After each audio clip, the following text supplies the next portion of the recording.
Nepal is probably best known to Canadians as a tourist destination. Every year, people from all over the world come to trek and climb its awesome mountains.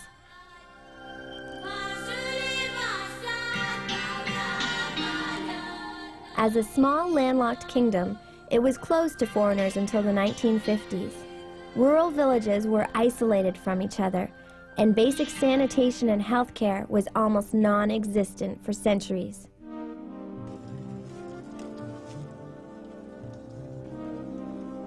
Even today, few people live to old age, and many children are born at risk. Since the 1970s, Canadian development organizations have been working with the Nepalese people to improve their food security and their quality of life.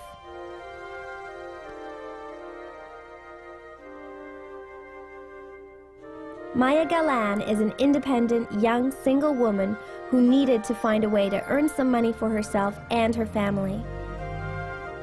The solution she chose, beekeeping, is ingenious because it earns her money through the honey she sells, and it also helps the neighboring farms. As Maya's bees move from plant to plant collecting pollen, they increase the diversity of the farmers' crops. Diversity is an important link to food security.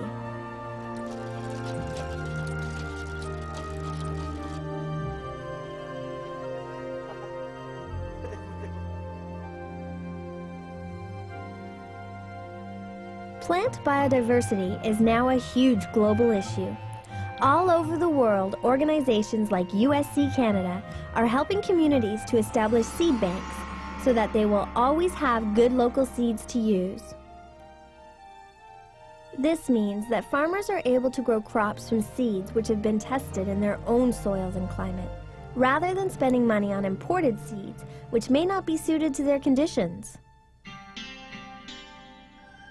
With so many uncertainties like weather, pests, and disease, in a place like Nepal, crop biodiversity can be a matter of life and death.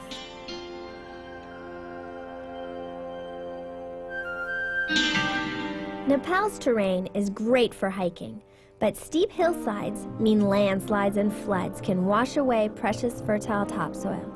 This can destroy crops, and therefore a community's ability to feed itself. One way to make sure the soil doesn't wash away is to plant trees all along the hillsides. It's simple, it's inexpensive, and it works.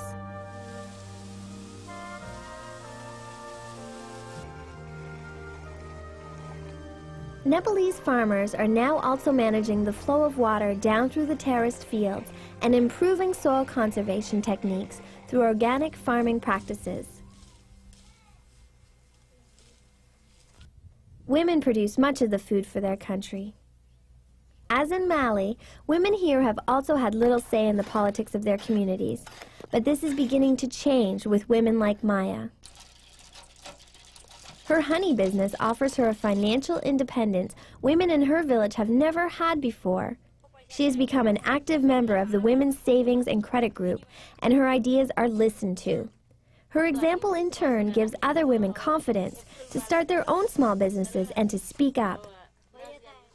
The community understands that women can play an important role in providing for their families and in supporting their communities.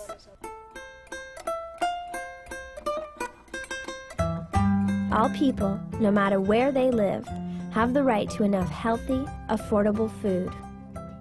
The challenge is to help people figure out how to best feed themselves, whether it's by growing their own food or by having income to buy what they need.